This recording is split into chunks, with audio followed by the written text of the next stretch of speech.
Hey guys, thank you so much for coming back for more. If you have already watched part 1 and you're here to check out part 2, if you're here to watch part 2, you might want to start with part 1, but if not, I think you'll like it just the same. We're gonna get into how you have been bamboozled by mainstream media. Anyway, guys, let me take a moment to ask for a quick favor. If you can hit the like button, you will help your girls so much. If you really want to be awesome, hit that share. And if you're a ride or die, go ahead and hit that subscribe. If you hit the notification bell, you will be notified when brand new content drops. So you will always be on top of the new stuff. Anyway, let's get into part 2. Check it out. Okay. And then I talked about STDs. Like, I don't need to get into that. This is not a PSA. Like, we know that's a downside, right? That's horrible. But a huge thing for women, mostly women, I'm speaking from women, it's the shame. It's the feeling used. It's the same as I would equate it to a man, because I compare, the sex and the wallet. We pretty much say women feel used for their sex and their bodies, men feel used for their wallets. But imagine a guy, is spending money because he thinks it's going to result in a loving relationship. Come to find out she's just been using him and he's out thousands and thousands of dollars. It's like that emotionally for a woman. So she's being with this guy in the hopes that she's going to have a security of a relationship. She's going to have a man who loves her. He's going to be the father to her children one day. She's going to maybe have financial stability, all these things that she wants out of a relationship. And to find out he just wanted to smash, it is the most heartbreaking feeling in the world. She feels used. She feels like a piece of meat. Again, I don't have to go into detail. It's obvious. It's not a good thing. The other thing that I want to talk about that so many people act like it's not a big deal is the freaking high body count. Now, you're always gonna have the people who say, we're grown folks, just don't ask, it doesn't matter, yada, yada, yada. Okay, let's take the stigma off of it. Just the stigma, the number, like 2 former lovers versus 300 former lovers. Let's eliminate just the stigma. Let's talk about the practicality of having 20. Let's just say 20 former lovers. And mind you, if you take your sex partners between ages just 20 and 40, that's 20 years, and you had a modest 2 partners a year. I say modest because if people are only waiting 90 days, that's way more than 2 partners a year if you're dating multiple people, right? Because most relationships don't work out, so you move on to the next. Let's just say you're really prudent and you only have 2 partners a year. That is 40 bodies. Did I do the math? Yeah, 40 bodies. If you have 2 partners a year for 20 years, that's 40 bodies. Now, when you're hooking up with people, unless you're traveling overseas to find some overseas booty, you're going to be dating people in your circle, right? Even if you're dating online, you're going to still put a radius within your circle. So chances are, if you guys have dated for any length of time, they start to meet your friends. There's going to start to be this pattern of proximity with your ex. Now, fast forward, right? You're with your dream man, your dream woman, or whatever. Now you have the high risk, the high probability of running into an ex. You have all these memes on Facebook and Instagram talking about what would you do if you were with somebody and you found out that their best friend was their ex, or they're friends with someone still who they used to smash. Sex is always a factor. If someone went on a single date with you, most people don't care. They want to know, did you knock boots? Have you known them biblically? Were y'all intimate? Has he seen your cookies? Has he experienced all of you? Sex is a big deal. And now if you have multiple people you've had that experience with, now you're having more and more awkward situations potentially that you're having to talk to your person about. Okay, we're going to my friend's house, but old boy's gonna be there and old boy and I have history. And so, okay, I work with this guy. Now we used to be together, but now we just have a working relationship. It's hairy, it's complicated. This is real talk. This is what people aren't talking about when they like, just do it. If it feels good, just do it.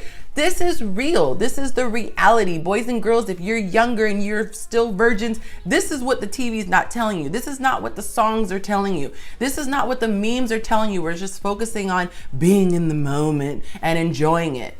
These are the real things that break up relationships, break up marriages, cause trust issues. All these things are connected to sex, but it's no big deal, right? I'm just saying. The other thing is emotional attachment. Emotional attachment, that's super obvious. You don't think clearly. You don't make rational decisions. and you get tied emotionally, there's actual science behind it that talks about the things that connect us when we have had sex with somebody. But like I said, it clouds the judgment, and you really can, let's just say your sex is bomb or you guys have intense chemistry. It's really hard to talk about things that are important when every time you get together, you're being intimate. Every time you're being frisky and you're being playful, it's so hot and heavy. You're not spending time actually getting to know the person. And a lot of times if you get out of a relationship and you look back, you're like, what do we have in common? What did we even really like to do? I mean, did we ever do things outside of the bedroom? A lot of relationships are based purely on sex, and you haven't even taken the time to see if you handle money the same way, you have the same types of goals. Do you even both want children? Maybe do you both not want children? How long do you want to wait to start a family? How long before you want to get married? Like, you haven't even scratched the surface because the sex is so good. You bamboozled. You can't think straight. Okay, I'm trying to keep this PG for YouTube, but you can't think straight because you got the good. It's just one of those things.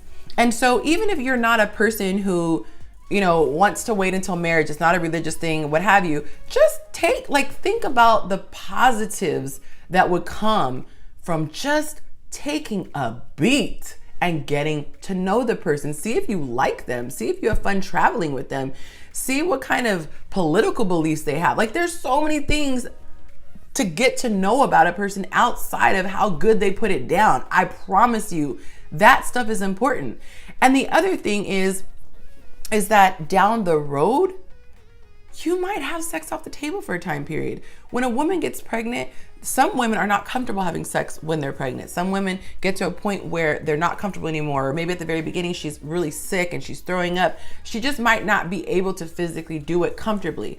Or postpartum. The doctor tells you to wait 6 weeks. If you're addicted to sex, how are you going to handle it? A lot of men cheat on women when they are unable to have sex. Why? Because it's an addiction. God forbid she gets the COVID. God forbid she gets sick or has to have surgery and she can't have sex. And I am being biased and saying, she, but he, maybe he's out of commission for a little while. Or when you get older, things don't work the same way. Okay? I'm not going to get into details because I don't want to be restricted on the age limits of this video, but you can use your imagination. One of the comments that a guy made that it flabbergasted me, but he said, no woman has had the type of personality to really sustain my interest without sex. And I said, think about that, sir. Think about that. It doesn't mean that it's not possible. It just means you haven't met her. So you are compromising yourself by dating these people and having a relationship with all these people who don't have a personality that can sustain you outside of sex.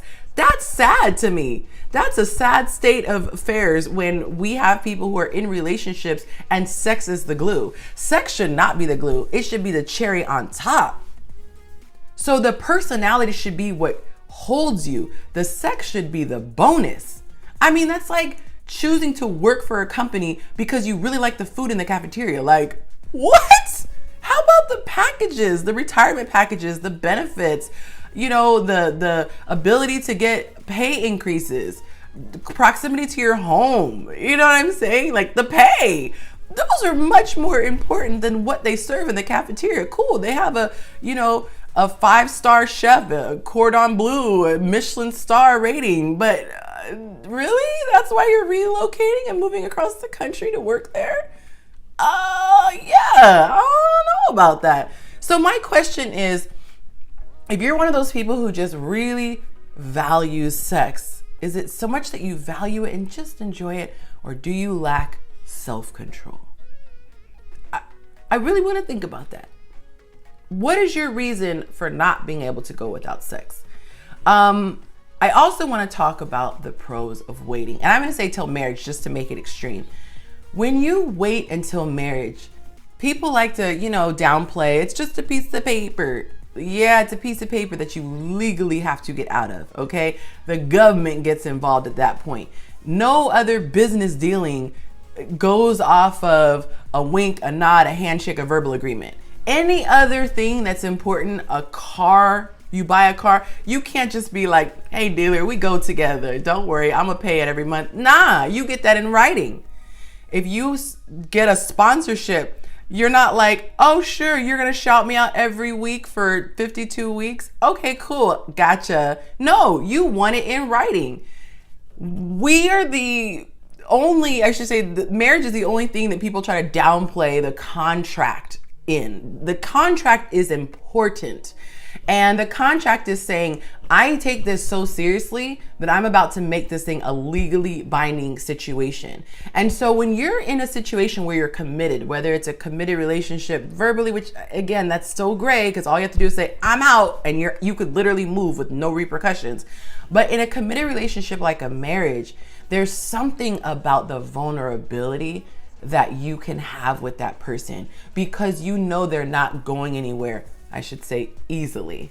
You can express what you like and don't like. You can show your different sides. You know you have a lifetime to grow together. It's not about, oh, I gotta impress him and, blow her hair back on this first night or else I might never hear from her again.